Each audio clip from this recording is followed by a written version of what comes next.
the real reason you can't cry. You are sitting alone in a quiet room, perhaps after a long day that felt heavier than usual, or perhaps in the aftermath of a situation that should have broken you. You feel the physical weight of sadness pressing against your chest, a tightness in your throat known as the globus sensation, and a pressure behind your eyes that promises release. You wait for the tears to come, for that cathartic wash of emotion that signals to your nervous system that the danger has passed. But nothing happens. The eyes remain dry, the breath remains steady, and the release never arrives, leaving you trapped in a state of suspended emotional animation. It is a peculiar and isolating form of suffering, this inability to cry, often leaving you to wonder if you are broken, if you are cold, or if you have somehow lost the fundamental human capacity for empathy and grief.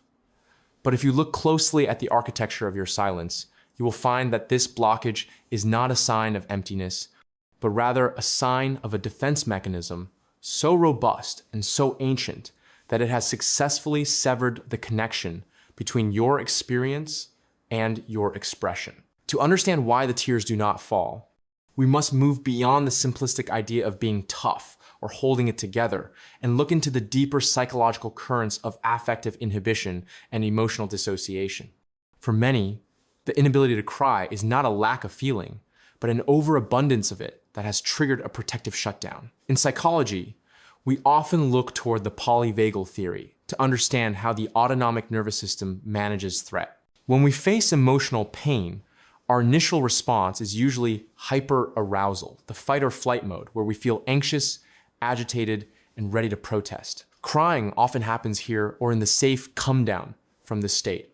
However, when a system perceives the emotional load as too great or the environment as too unsafe for vulnerability, it can shift into a state of hypoarousal, often referred to as a dorsal vagal shutdown. This is the freeze response. In this state, the body numbs itself to survive the overwhelming influx of stimuli. You cannot cry because your body has decided that feeling the full extent of your reality is currently too dangerous.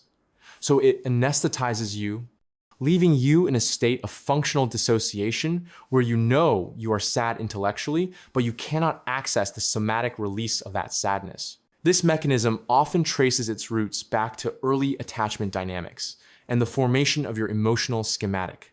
If we examine this through the lens of attachment theory, specifically looking at those with a dismissive-avoidant attachment style, we see a pattern where independence was prioritized over connection.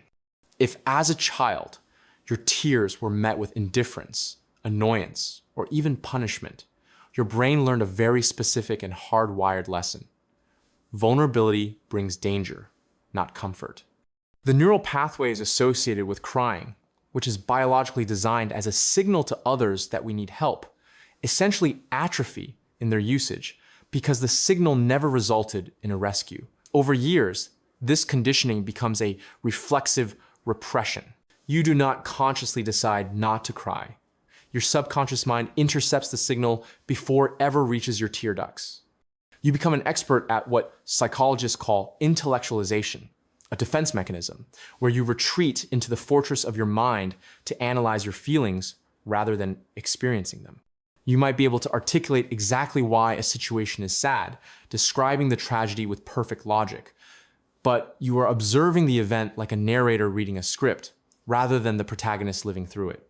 There is also a significant group of people for whom this blockage is related to a condition known as normative male alexithymia, though it is certainly not exclusive to men. Alexithymia is often described as emotional colorblindness. It is the difficulty in identifying and describing feelings. For someone with high levels of alexithymia, the physical sensations of emotion, the racing heart, the heavy stomach are decoupled from the cognitive label of sadness or grief. You might feel a general sense of malaise, fatigue, or irritability, but because your brain cannot bridge the gap between the somatic marker and the emotional concept, the process of crying is short-circuited. Crying requires the acknowledgement of a specific emotional state, usually grief or helplessness.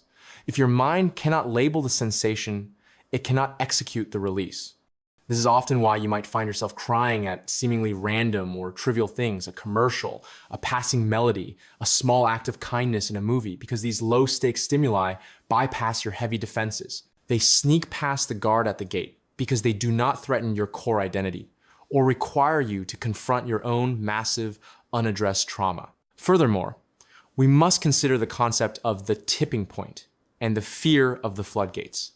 For those who have spent years, perhaps decades, repressing emotional pain, the unconscious fear is not that they cannot cry, but that if they start, they will never stop. This is the psychology of containment. You hold the dam knowing that the water level is critically high. The psyche, in its attempt to maintain homeostasis and keep you functioning in your daily life, going to work, paying bills, maintaining conversations, exerts a tremendous amount of psychic energy to keep the seal tight. Letting go feels like a disintegration of the self.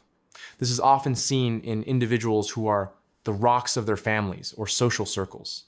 If you have built an identity around being the stabilizer, the one who fixes things, the one who endures, then crying is not just a release, it is an identity crisis. It violates the internal contract you have signed with yourself to be the strong one. The inhibition is therefore maintained by the superego, that critical inner voice that governs what is acceptable behavior and what is not, policing your vulnerability with ruthless efficiency. Ultimately, the inability to cry is rarely about a lack of sorrow. It is almost always about a lack of safety. Your body is waiting for an environment, internal or external, where it is safe to collapse without fear of judgment, abandonment, or total annihilation. The numbness you feel is not a void, it is a shield. It is the scar tissue that has grown over a wound that never had the chance to be cleaned. Recognizing this is the first step toward thawing the ice. It requires a shift from trying to force the tears, which only adds more pressure to a pressurized system, to cultivating a sense of safety where the defense mechanisms are no longer necessary. It is about understanding that your dry eyes are a testament to how hard you have had to work to survive your own history. When the safety is finally established, when the nervous system realizes the war is over, the tears often come not as a storm, but as a slow, quiet melt, reconnecting you to the humanity you thought you had lost, proving that you were never empty, just heavily guarded. Like this video if you found it useful, and share it with your friends and family so it can get to more people who will find it useful. Thanks for your time, and until next time, keep elevating your mind.